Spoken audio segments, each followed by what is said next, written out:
सदगुरु का कहना है, जिस जीव पर मैं बहुत खुश होता हूँ उस अपने जीव को मैं 3 चीजें देता हूँ, गरीबी, बीमारी और बदनामी। अगर ये 3 चीजें मिल जाओ तो तुम गुरु को छोड़ के भाग जाओ। अभी तो कुछ नहीं दिया गया तब छोड़ के भाग गए। अभी तो कोई नुकसान भी नहीं हुआ, जो मांगा वही मेरा। यानी सामाजिक पारिवारिक लाभ सब तो आपने गुरु से मांगा, फिर भी छोड़ के भाग गए। तो तुम्हारा क्या कयाम, तुम कैसे पक्के बनोगे? तो अपने आप को शिष्य का रहने के अधिकारी कब बन पाओगे? धीरे धीरे समझ जा रहा। संतों का आगमन भारत भूमि पर इसीलिए हुआ। गिरी बदरिया पाप की बरस रहे अंगार, और संत नाते जगत में तो जय मरदा संसार। अगर इस कलयुग में संतों का आगमन न हुआ होता तो ये सब जल के खाक हो गए। कोई जीवात्मा तो अपने घर नहीं जा सकती, और न ही गई। 3 युग बीत गए, सज्जू निकल गया, त्रेता द्वापर निकल गया, 5,500 वर्ष कलयुग के निकल पे कोई नहीं जा पाए। अब जब जाने का मौका मिला तुम्हारे पर शंका शुरू होती। तुम गुरु में शंका करने लगे। जो ले जाने आया, तुम्हारी आत्मा का कल्याण उद्धार कराने आया, तुम उसी पर शंका कर रहे हो, तो ये तुम्हारा काम करेगा? इतना तो विचार आपको करना चाहिए। तो संतों का आगमन भारत भूमि पर जीवात्माओं के कल्याण के लिए, परमार्थ के कारण साधु धरा शरीर, परमार्थ समाज देश हित, संत महापुरुष मानव तन धारण कर। साधु से हो न कार्य हानि। साधु संत महात्मा से किसी भी काम की कभी हानि नहीं हो सकती। वो हानि नहीं करने आते, लाभ देने आते। बशर्ते तुम उनको समझ लो।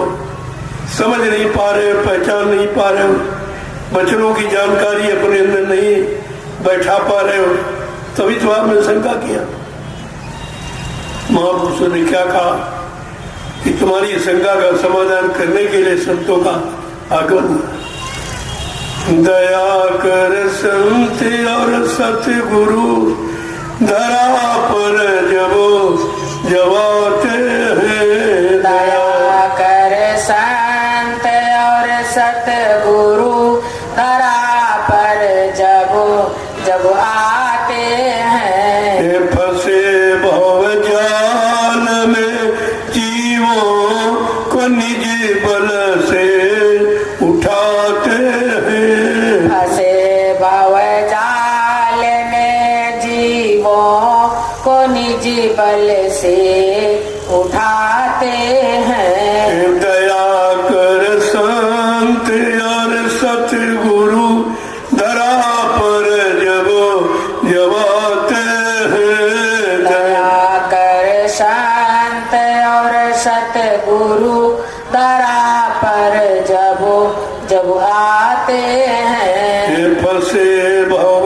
जाल में जीवों को निज बल से जगाते हैं। फंसे भव जाल में जीवों को निज बल से जगाते हैं।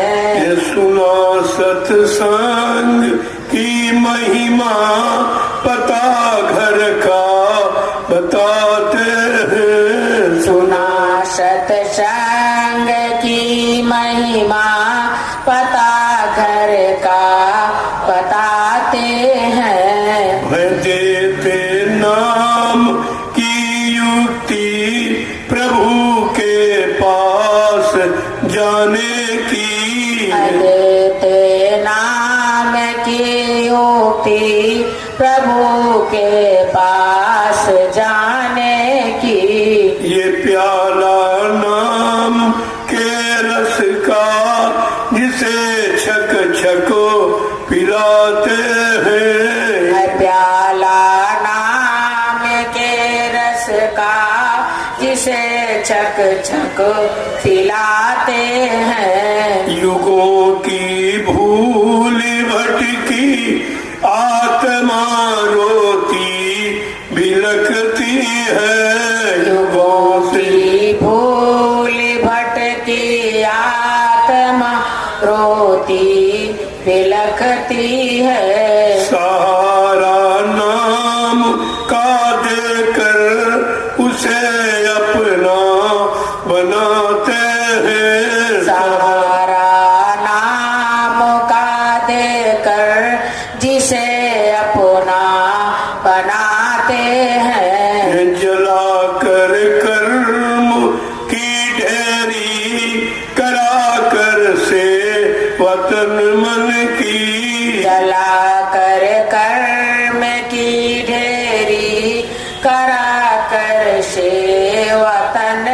की।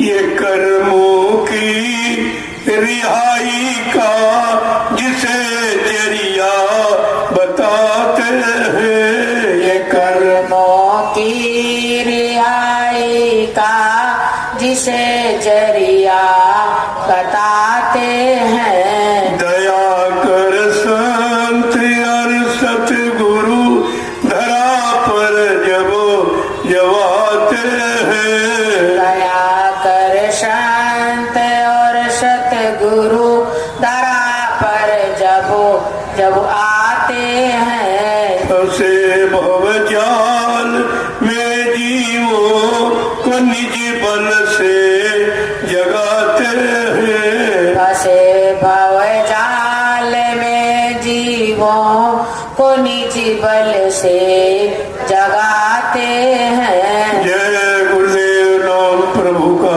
जय गुरुदेव नाम प्रभु। प्रेमियों, ये व्यवस्था संत महापुरुषों की, वो मृत लोग मंदिर पर इसीलिए होती है, केवल आत्माओं को लेने के लिए और घर पहुंचाने के लिए, कि हमारी आपकी आत्मा न ब्रह्मा की है, न विष्णु की है, न शंकर की है, न रामकृष्ण की है।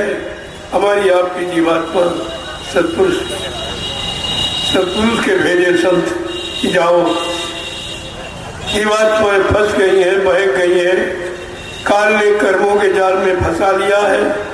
जाओ उनको जगाओ। पहले तो नाम को जगाना सिद्ध करना, उस जगाए नाम से जीवात्मा जगेगी। फिर ये इसका प्रचार करना, जीवों को वक्तव्य से जोड़ना, और यही नौका भवसागर में लगा के इनको भवसागर से पार करना। इसलिए नाम आया जय गुरुदेव नाम प्रभु का।